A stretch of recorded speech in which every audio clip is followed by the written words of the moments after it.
Tendian Mampang Perapatan tergenang banjir. Jalan Raya Pondok Gede tertutup total akibat banjir. 2 warga Indonesia yang positif terinfeksi di luar negeri terus melakukan riset. Dapat penambahan kasus sebanyak 4.002 kasus sehingga Hampir 2.000 pekerja mengalami pemutusan hubungan Dapat memicu PHK hingga 30%. Ini kebakaran terjadi di gedung Kebakaran kejaksaan. hebat menghanguskan gedung Kejaksaan Agung Jakarta Selatan. Bentrokan antara polisi dengan massa buruh dan mahasiswa terjadi di Jalan Raya kawasan industri. Ribuan pendukung Rizik Syihab. Mereka menyambut rombongan Rizik Syihab. Tangan Rizik membuat polisi melakukan rekayasa lalu lintas.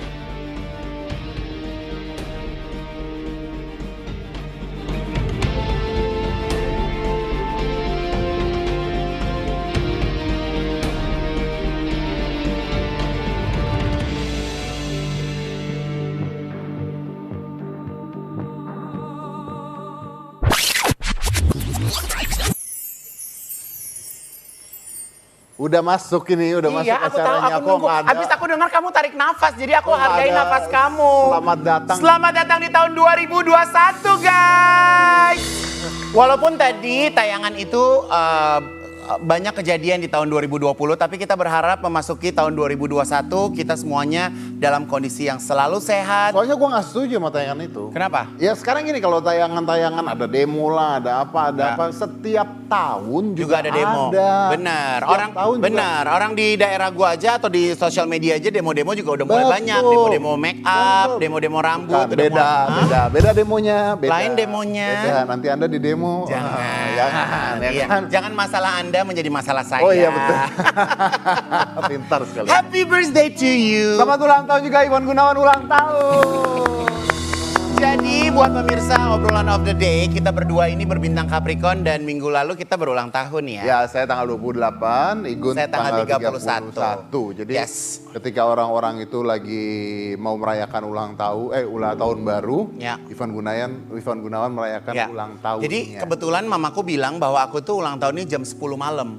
Gini, jadi mama lu tuh gak pernah ngerayain tahun baru dong? Mamaku gak pernah ngerayain tahun baru, dia yang dia rayain cuma ulang tahun aku doang. Yes, mami. The best ya, thank you ma. Kemarin juga liburannya juga seru di Bali, walaupun lebih banyak di villa, lebih intimate, gak banyak keluar kemana-mana gitu kan. Jadi ya udah di villa terus aja. ada di posting tas baru segala. Iya, dapat hadiah tas. Kamu nggak ngasih aku kado? Atau beli sendiri? Tas, dapat kado. Kan? Enggak dapat kado. Enggak, aku dapat kado. Beli sendiri. Dapat kado. Endorse? Enggak. Enggak dapat kado. Beneran? Ya. Siapa yang ngasih? Adalah orang kaya.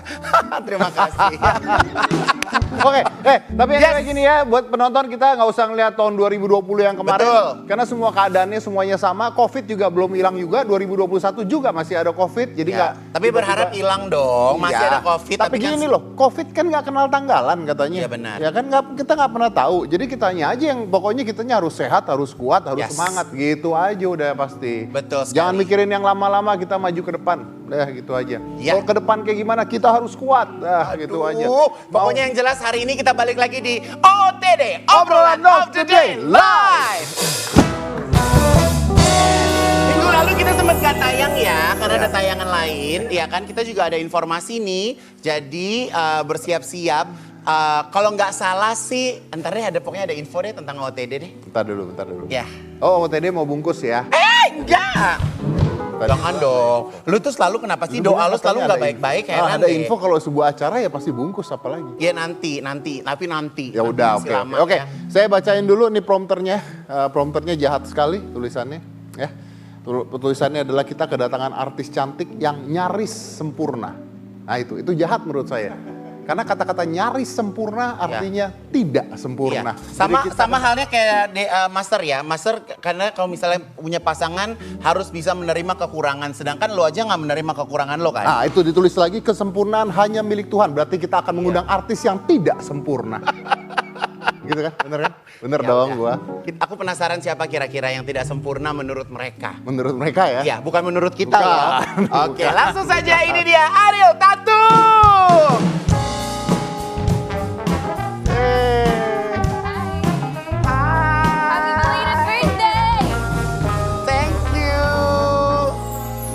Happy New Year, selamat tahun baru. Cantik banget. Kamu kok dandanannya ini sih sangat tertutup. Oh, karena TV ya, oke ya. Kenapa sih orang Biasanya tergantung nggak OTD-nya mau apa? Herman deh. Silakan duduk, duduknya di mana silakan boleh? duduk, silakan duduk. Oke Ben, jangan malas tepuk tangan untuk Ariel Tatum. Terima kasih. Ariel Tatum. Hai. Ini menarik banget loh Mas Ted. Maksudnya Apa tuh? aku tuh selalu tahu Ariel Tatum kan dengan sosok yang seksi, dengan sosok yang menantang. Tadi gua nanya menjadi gitu, pujaan salahin. cowok-cowok. Tapi hari ini tim kreatif itu ternyata memiliki cerita dari sisi yang berbeda tentang Ariel Tatum. Apa itu? Apa tuh? Coba kamu yang nanya dulu. Apa itu? Apa itu? Tanya dulu. Apa itu? Ini kan nanya deh tadi, Gen. Apa itu? Apa itu? Jadi Ariel Tatum kamu itu kenapa? Apa sih? Apa masalahnya di mana coba? Iya sih, suka kayak begitu nih orang tuh gak sih? Orang lagi gak ada masalah ya, itu sama dia. Gimana Cari rambut mau masalah. tumbuh, lu kan suka Nggak ada belaga-belaga masalah. pilon. Ih, Beneran rugi loh. deh dia. Gue kenal Ariel Tatum Oke, dari dulu baik-baik jadi aja. dari tim kreatif ini bilang ke kita, kalau dia nggak mau ngaku ya biarin aku aja. Jadi belakangan ini Ariel mengalami atau Apa namanya? memiliki satu penyakit. Apa namanya? Apa tuh yang buat tentang nggak stabil, ntar ini gelisah, ntar marah-marah, apa namanya? Jadi Ariel Tatum katanya Ya. konon kabarnya Ya. mengidap borderline personality. Borderline personality. Borderline personality. disorder. Oke, itu apa tuh? Jadi borderline personality itu, Ariel. Jelasin dong, apa kan Bapak yang lebih paham. emang kenapa kalau Iya. saya menerangkan? Oh saya jubir. Ya ngapain gue udah manggil Ariel, mendingan gue ngobrol sama lu tadi. Lah orang gue jubirnya kok, heran. Ya udah gue diam. Ya udah lu diam. Ya oke. Jadi kalau gampangnya dijelasin BPD itu adalah salah satu gangguan kepribadian. Ya. Bahasa Indonesia adalah kepribadian ambang. Oke. Jadi memang citra dirinya kurang jelas. Jadi itu kayak gampangnya tuh ketika kita lagi ABG kan suka labil, suka nggak tahu diri kita tuh maunya apa. Kadang suka itu maksud kalau ke aku sih mungkin kayak sedih tak beralasan gitu, nggak ada angin, nggak ada hujan, toto kenapa toto melo, toto Bukan kenapa juga sih, jadi BPD memang butuh waktu yang panjang untuk kita bisa mendeteksi. Pokoknya gampangnya kelabilan itu semua severe dan berkepanjangan gitu. Oke, silakan Bung Deddy. Iya. Sebenarnya borderline personality itu gampang. Gimana dijelasinnya. gampangnya? Susah pacaran. Karena pacar nggak mau terima. Pacaran itu biasanya ya gitulah. Kenapa? Cepet pindah-pindah, cepet kesel sendiri, terus udahan, ntar nyambung lagi, pengen nyambung lagi. Tapi kayaknya Ariel kalau pacaran kayaknya cenderung lama-lama deh. Berarti ditahan-tahan.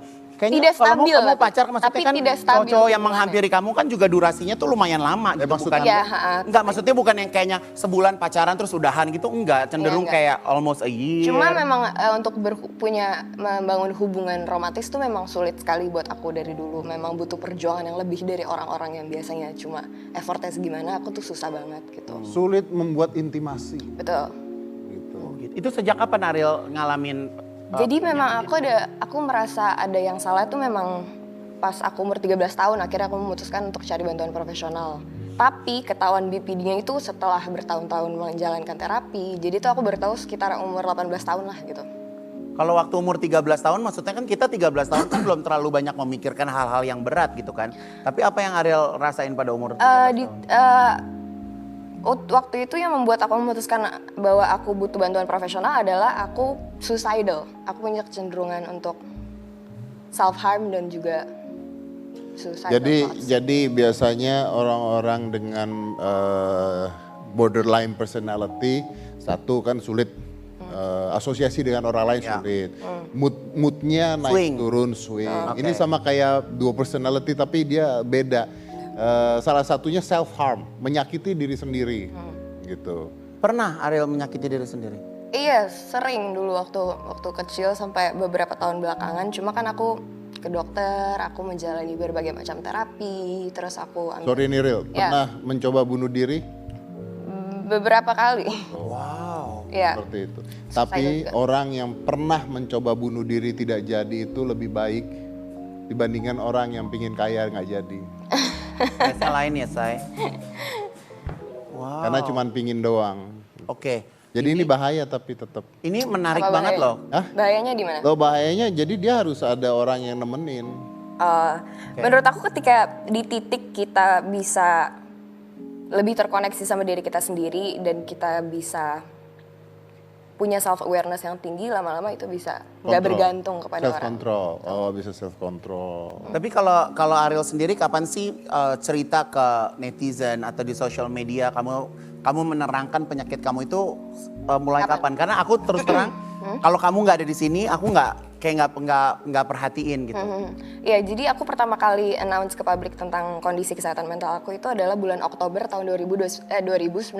Oke. Jadi aku buat seminar tentang pengetahuan mendasar seputar kesehatan mental, dan di situ aku baru pertama kali cerita ke publik tentang kondisi kesehatan mental aku. Oke, ini kita akan lanjut lagi ya karena cerita Ariel ini menarik sekali dan mungkin aja banyak orang yang mengalami hal yang sama tapi nggak sadar. Jadi mungkin Anda penonton ya karena harus suka bingung sendiri, mungkin Anda mengalami hal yang sama karena nggak banyak orang tahu pengalaman atau pengetahuan tentang ini. Kita akan lanjut lagi tapi sekarang kita akan ada azan maghrib dulu. Jadi jangan kemana-mana, tetap di TV.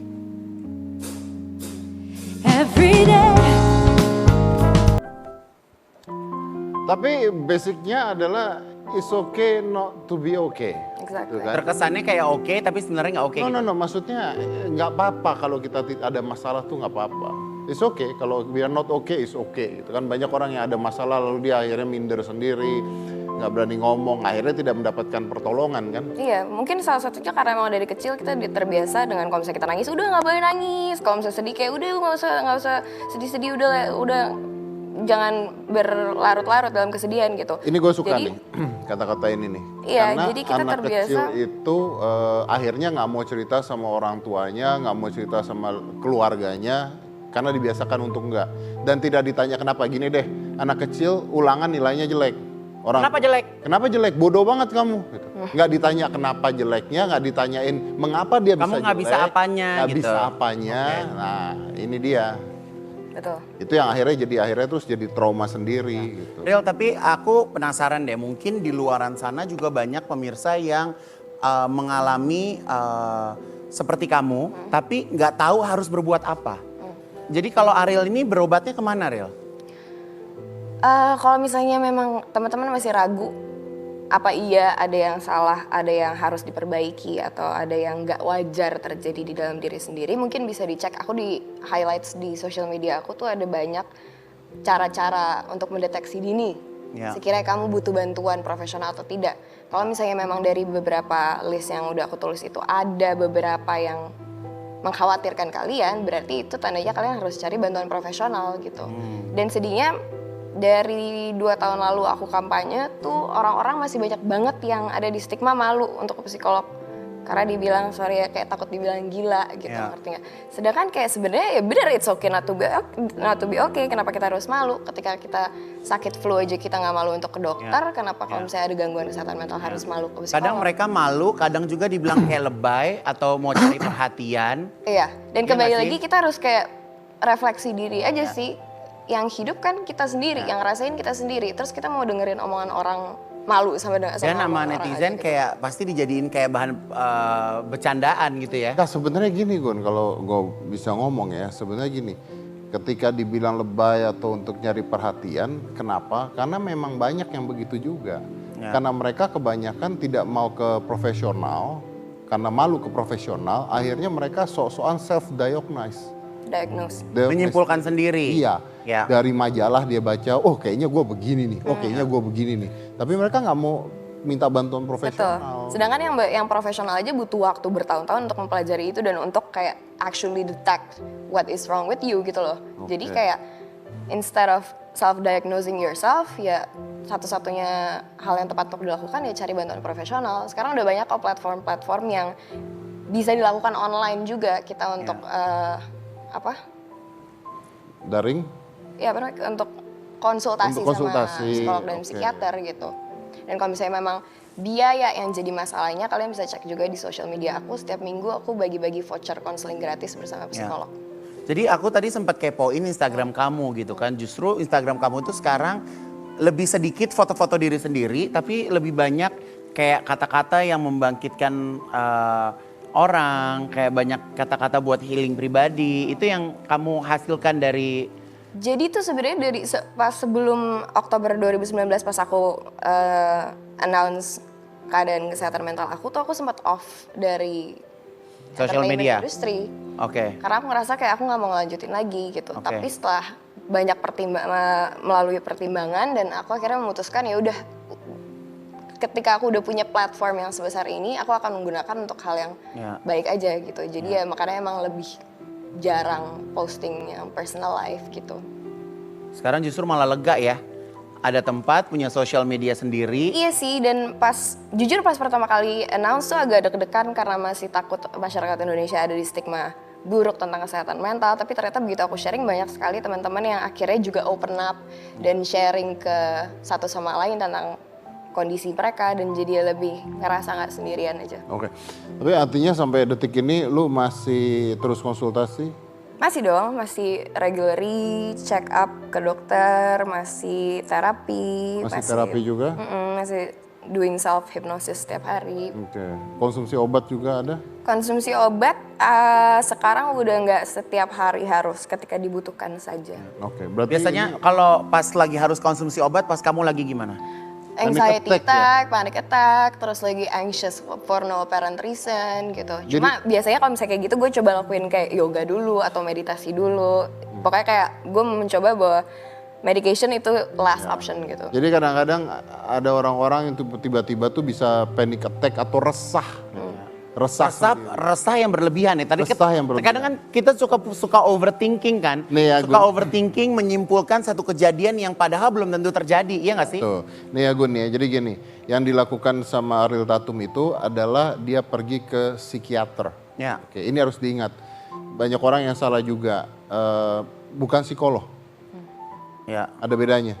Ketika ke psikiater maka dia bisa diresepkan obat. Ya. Gitu. Nah, ketika dia resah yang berlebihan, dia menggunakan obat tersebut untuk menekan resahnya supaya tidak self harm, gitu, supaya tidak menyakiti diri sendiri gitu. Dan sebenarnya tadi Ariel udah mengatakan sebenarnya banyak cara. Jadi itu last optionnya ya, last option olahraga tuh salah satunya olahraga. Lu percaya nggak? Gue di rumah tuh punya sauna. Ya. Gue di rumah punya sauna. Jadi kalau sometimes gue resah. Lo ada sauna, tempat kerimbat, ada kan di rumah lo semua ya? Ada bro, ada. Salon Mak Dedi ya di rumah ya komplit. Tapi bener loh, itu help loh. Jadi ketika gue resah atau gue lagi panik, nyalain sauna, diem di sauna, itu nolong. Itu salah satu ini ya, buat healing? Iya, salah satunya buat healing seperti itu. Oke.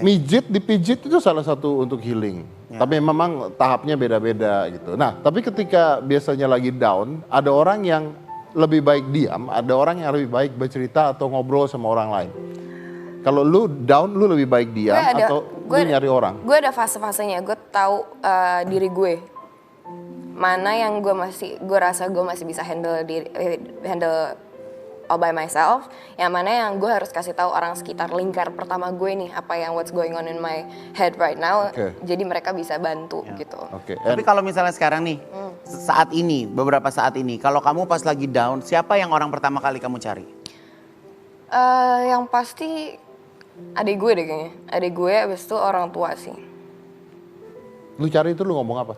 Gue kasih tahu bahwa kayak gue lagi ngerasa seperti ini, maaf kalau muka gue kayak gini. Terus biasanya mereka menawarkan bantuannya kayak ya udah mau ngapain, kita mau pesan makanan kah atau mau nonton yuk, kayak kita quality time atau gimana buat kayak distract. Oh jadi untuk distract masalahnya, distract keresahan. Karena gue terkadang nggak mau ngomongin lebih dalam karena gue anaknya suka cari tahu sendiri aja gitu loh diri gue. And sometimes you don't want to share it juga bisa kan? You want to share it? You don't want to share it. Exactly, ya. Karena kadang gue cuma pengen ngasih tau aja bahwa gue lagi nggak kenapa-napa nih. Gue kayak lagi anxious banget gitu. Mereka ya udah mau cerita apa enggak? Kalau nggak mau cerita, yuk kita ngapain yuk gitu. Tapi kadang keluarga juga jadi kayak nebak-nebak gitu nggak sih? Mendadak khawatir sendiri tentang lo padahal lo lagi biasa aja. Jadi gue tuh dulu kuliah psikologi. Terus gue tuh anaknya penuh fun facts. Jadi sejak gue kasih tahu bahwa sharing sama orang terdekat kita bisa membantu kita untuk feel better, gue sama orang-orang lingkar terdekat gue sering sharing kalau misalnya kita lagi ngerasa resah kayak gue nggak tahu nih kenapa gue kayak gini, kita sharing. Jadi in order kita bisa bikin kayak support group kecil kita aja biar kita tahu gitu loh kondisi kita sekarang lagi kayak gimana gitu. Jadi emang di keluarga gue emang sharing banget sih tentang jadi semua yang ada di rumah sekarang menjadi pendengar yang baik buat lo ya? Buat satu sama lain sih, buat semuanya. Karena kan pada dasarnya bukan gue doang yang suka ada masalah. Semua orang pasti ada masalah gitu. Ini menarik nih Gun, karena kadang-kadang kalau gue komplain, gue sakit kepala nih. Belum tentu pusing ya? Belum tentu gue pengen ditanyain kenapa. Bisa aja gue cuman pengen lu pijitin gue doang. Bisa aja cuman. Ya gue kadang kalau gue lagi butuh lo, lagi kangen, Gue nggak ada, lo nggak angkat. Gue nggak ada.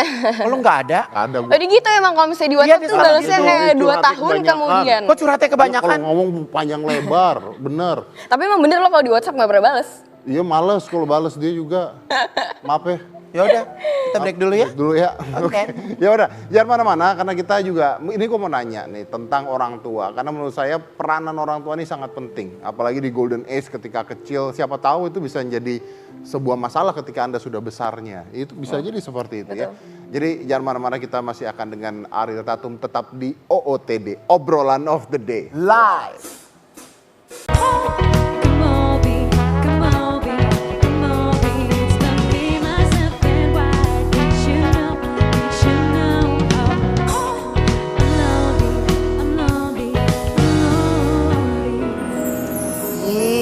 Balik lagi di OOTD, Obrolan of the Day. Live.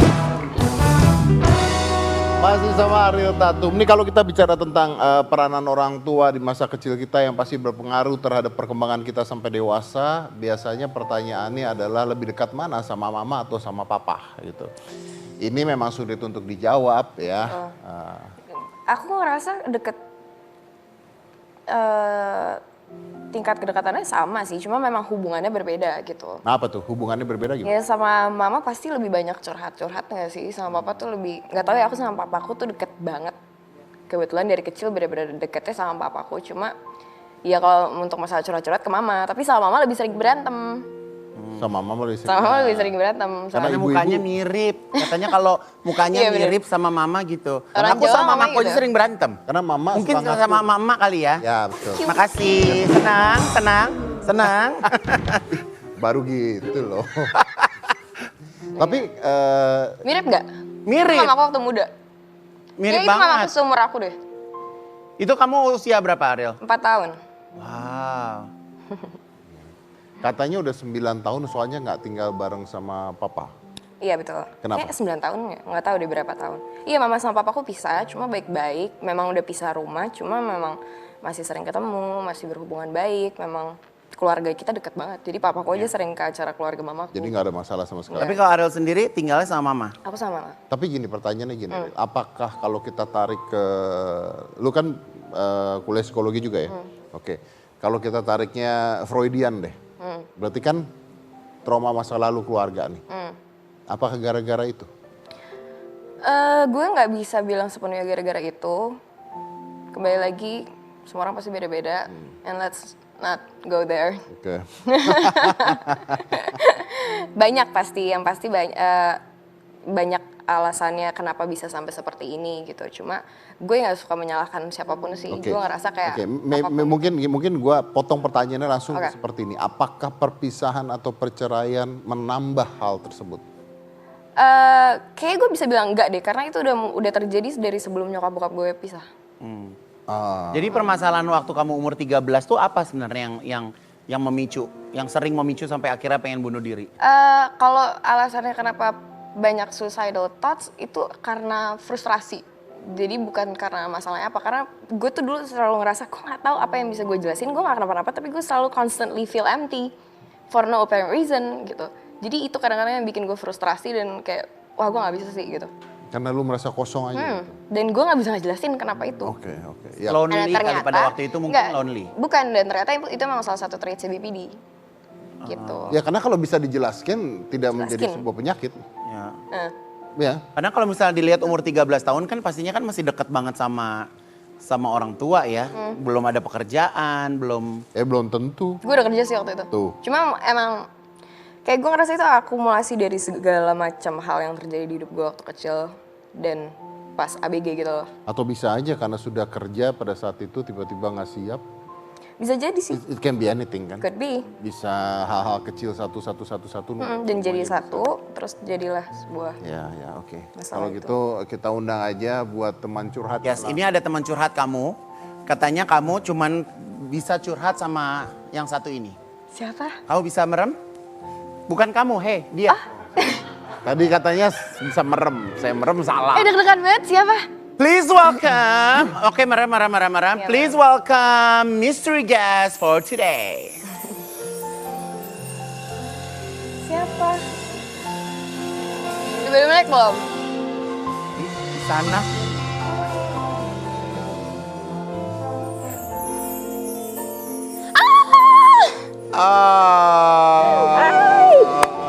Aduh.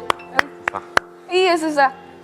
Aku pikir Damas, aku pikir kalau nggak Damas papa, soalnya mama nggak mungkin kesini. Sebenarnya kayaknya yang kaget kayaknya harusnya aku ya, karena aku nunggu di sini. Ternyata di sini. Oh iya. Papa keluarnya di sana. Terima kasih ya. Baik sekali FD, gemes. Ya sudah, diterima aja. Iya, masalahnya Anda gue cuman kaget begitu. Iya, gue lagi. Dia sana dia gitu. Anda baru kaget begitu. Saya begitu keluar saya merasa tersinggung. Ingat lo zaman dulu ya? Iya. Gondrong-gondrong segala Pak, how are you? Sehat? Alhamdulillah sehat. Gue baru ketemu juga, terakhir ketemu 2020 ya. Tapi masih muda banget, kelihatannya umur berapa? Jangan lihat mudanya, ubannya udah banyak. Kalau dibuka. Uban saya nggak ubanan sampai sekarang jadi saya. Oh iya, mohon maaf ya Pak. Tentang ubanan. Kangen banget kayaknya sama Iya. Ariel. Iya, udah lama banget kita nggak ketemu. Sebelum tahun baru ya. Iya, sebelum tahun baru tanggal 12. Memang COVID ini agak gawat ya. Ya. Maksudnya dari biasanya anak-anak, khususnya adiknya, setiap Jumat pasti aku jemput. Ya. Pulang sekolah, Jumatan di sekolahnya kita ke Cibubur. Karena hobinya musik yang kecil. Jadi ngeband sama aku di rumah. Ya. Sama teman-teman segala macam. Tapi begitu COVID, hampir tidak pernah gitu loh. Ramadan aja 2 kali ya. Iya. Kakak sama adek datang, itu pun juga awalnya mau di mobil aja nggak ya? Iya. Karena saking ketakutannya untuk ketemu. Dibilang kangen luar biasa, tapi akhirnya turun dari mobil sih, walaupun cuma masuk rumah parkir. Awalnya mobil akhirnya turun juga, akhirnya makan bareng. Iya bener. Tapi sudah, papa pakai lagi, papa pakai lagi. Jadi udah. Kalau aku pakai masker tapi diturun ke bawah gimana sih? Malam itu. Apa? Lebaran, jauh-jauhan. Iya. Aku cari alasan kangen gitu karena aku nganterin dia, Pak punya piano nggak ada, adanya minta gitar, aku anterin. Tapi gitu papa jauh-jauhan. Yang penting ketemu ya. Terus taruh di meja. Taruh di meja. Itu awal-awal kan. Awal pendek. 3 bulan pertama itu. Awal-awal COVID kan memang kita semua masih parno ya, masih parno semua. Tapi biar bagaimanapun akhirnya kita menyadari bahwa hidup harus jalan. Ya kan, bahwa hidup harus jalan. Jangan sampai nanti COVID kena enggak, mental yang kena. Iya. Ya kan? Malah kalau kita stres malah kita gampang kena COVID. Benar. Betul. It's true. Oke, kita akan lanjut lagi ngobrol sama sang ayah ini ya. Nanti kita mau tanya, be honest harus jujur mereka berdua. Papa jangan terlalu jujur. Kangen dulu ya. Kita ke depan yuk biar mereka kangen-kangenan ya. Oke, sambil menunggu Papa sama Ariel kangen-kangenan, kita akan kembali lagi ya. Tetap di OTD, obrolan of the day live.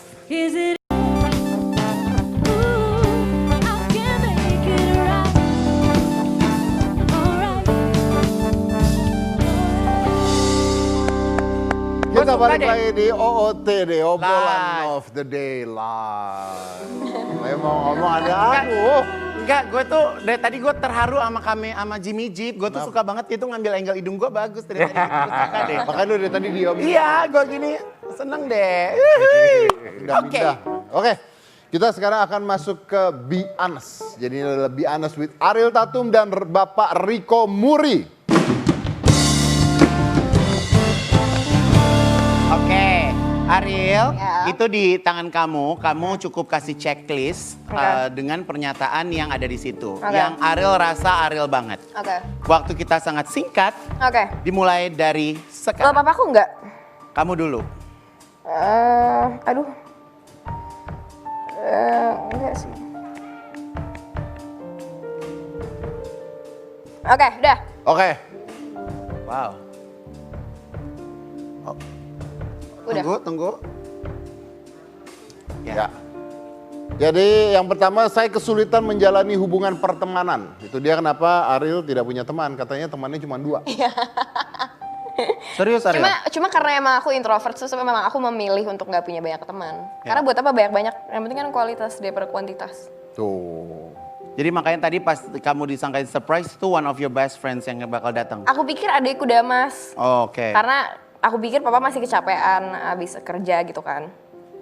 Tapi itu Ternyata sebenarnya bukan masalah ya, tidak punya teman tuh bukan masalah. Iya, bukan Itu masalah. pilihan, Itu nggak ada punya teman pilihan. itu adalah pilihan. Kembali lagi kayak yang tadi gue bilang, dari dulu kita dari kecil dibilang kalau teman banyak tuh bagus. Betul, gitu. itu ya padahal- salah, yang penting berkualitas. Saya sama Ivan aja nggak saya anggap teman kan. Iya. Nggak ada masalah, Nggak ada masalah. gue juga nggak kepengenan amat berteman sama lu juga. Wih, Marah. lah Ali. Oke lanjut ya, mohon maaf. Oh ini dia, Ariel Tatum mengakui cuma punya 2 teman. Oke, selanjutnya saya lebih nyaman menyendiri di kamar daripada berkumpul bersama keluarga. Jadi apa yang Ariel lakuin tuh kalau lagi pengen sendiri di dalam kamar? Aku tuh anaknya introvert parah gitu. Jadi aku suka banget. Dan kebetulan mamaku juga orangnya introvert. Jadi kita tuh kadang suka, kalau misalnya di rumah suka yaudah ya gue butuh waktu buat diri gue sendiri dulu ya ke masing-masing. Ntar kita berkumpul lagi jam berapa gitu, ngerti nggak? Oh. Jadi bener-bener memang dulu masing-masing mamaku melakukan kegiatannya. Aku misalnya aku di kamar ngelukis, bikin nulis gitu. Tapi yang ekstrovert satu-satunya adekku. Jadi adekku back and forth ke kamar mama, ke kamar aku, ngurusin kamar mama, kamar aku ya. Kalau udah bingung ngapain ntar rusuhin papa. Ya, maybe you need a me time kan? Iya, me Kadang-kadang time kan, penting banget buat aku. ngobrol Tapi pada sering, keluarga butuh tuh me time itu sering. Lumayan kalau misalnya apalagi kalau misalnya habis kayak kerja atau kumpul keluarga rame-rame itu aku butuh waktu untuk kayak recharge lagi sendiri untuk kayak yang recharge diri Ya. sendiri aja gitu. supaya nanti ketika ketemu ngobrolnya lebih asik. Betul sekali. Oke, silakan Mbak. Nah, kita mulai. Papa kebaca, Pak? Baca ya? Baca.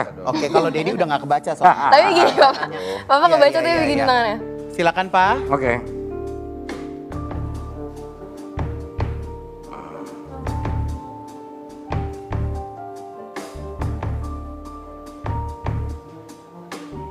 Jangan ketiduran, Pak. Oke. Oke. Ada lagi mungkin? Sudah. Cukup, Pak? Cukup. Oke. Ih, jago ya gue sekarang. Jago, Jago. Baru kali ini loh. Pengen punya Tahu toko cara handphone pakai. deh, langsung deh. Oke, saya pegang ya. Saya merasa bersalah terlambat mengetahui kondisi Ariel. Emang Ariel tuh nggak pernah cerita atau gimana? Cerita, cuma memang baru berani cerita ke mama papa tuh pas umur 16 tahun ya kayaknya ya. Iya. 16 Pas apa Papa 18. tahu gimana? Apa yang Papa pada saat itu seperti apa momennya? Dari kecil, anak-anak kecil kita berusaha demokratis ya. Apapun keinginan mereka kita hormati. Sampai hari ini pun juga begitu. Enggak kakaknya, enggak adiknya, masing-masing punya privacy. Kadang-kadang even aku lagi kangen banget sama dia pun, Kak lagi santai enggak? Papa mau telepon. Ntar Pak ya, gitu. Ke adiknya pun demikian. Jadi memang kayak kita misalnya zaman dulu mau jalan-jalan atau mau beli sesuatu pasti nanya gitu, Kak nih beli mobil baru yuk, ini apa, ini apa. Jadi selalu kalau aku sih Dikomunikasikan. anak-anak pasti nanya. Dan pada waktu itu apa yang mengawali akhirnya ada perbincangan sama Ariel ada permasalahan ini? Aku sih waktu itu yang menginisiasikan Iya. tiba-tiba kayak aku bilang sama aku duduk bareng sama orang tua aku terus akhirnya aku kasih tahu kondisi aku kayak gimana. Waktu itu aku takut mereka malu atau gimana gitu loh, tapi Ya. ternyata yang mengharukan adalah ternyata aku dapat support yang sangat penuh dari kedua orang tua aku. Cuman yang jadi pertanyaan buat saya adalah pilihan terakhir nih, karena di sini saya adalah salah satu penyebab gangguan kesehatan mental yang dialami oleh anak. Kenapa bisa Anda mengatakan gitu? Orang tua ya, maksudnya ya Ivan Ari tadi bercerita gara-gara perpisahan orang tuanya, enggak di bawah itu gitu kan. Tapi kita sebagai orang tua tetap bertanggung jawab.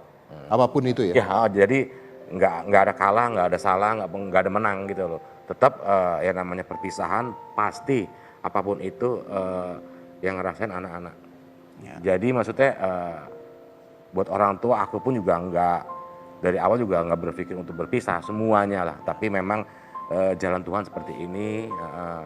Tapi sampai hari ini dari awal kita berpisah sampai hari ini aku bilang mana komit kemarin kayak baru bulan-bulan lalu. Papa gimana? Masih komit nggak dari awal pisah sampai hari ini? Maksudnya anak-anak kapanpun butuh papa, dimanapun papa pasti ada. Ya. Oke. Alhamdulillah anak-anak masih Pak. Ya itu yang kita jaga sih. Kalau ayah sekarang di depan semua orang nih gitu, sampingnya Ariel. Kalau ayah mau bicara sama Ariel, apa yang disampaikan sekarang setelah ini semua? Pasti orang tua salah, khususnya papa Kak gitu loh. Papa minta maaf. minta maaf yang luar biasa. Sampai hari ini papa masih belajar untuk menjadi ayah yang baik buat kalian. Imam yang baik buat kalian. Jadi kalau bertanya, ini nggak ada sekolahnya. Ya. Mau jadi imam, mau jadi bapak, mau jadi ayah, mau jadi suami, ini nggak ada sekolahnya. Tapi ya gimana kita caranya koreksi terus kejadian-kejadian yang udah lalu gitu loh. Jadi memang aku selalu nanya mana anak. Jadi anak-anak pun anytime bisa, papa nggak boleh gitu. Oh salah ya, yaudah papa minta maaf. Selalu begitu. Jadi buat orang-orang tua di luar sana pun juga harus menerapkan seperti ini. Jangan yang Dan mau menang sendiri. Iya, tidur, masuk. Nah itu udah nggak asik zaman lah. dulu. Oh, zaman dulu banget. Nah, Jadi sebuah permintaan maaf intinya. Iya betul. Jadi sama anak-anak pun juga dari dia awalnya mau pacaran, adeknya kemarin mau pacaran, agak kaget-kaget sih karena aku agak orang dulu gitu kan. Tapi dia berusaha relax gitu loh. Dari adeknya minta vape, kaget. Kasih papa 2 minggu jawaban. Kan setelah minta 2 minggu, apa-apa? Ya percuma. Papa jawab enggak juga. Kamu udah meriset ini baik. Papa jawab ini baik gitu loh. Jadi kita bakal perang terus nih. Silakan. Tapi asal bertanggung jawab. Ya under kontrol kita orang tua. Jadi kalau jalan boleh Pak, boleh. Lebih baik orang tua tahu dibandingkan diam-diam. Betul. Iya betul.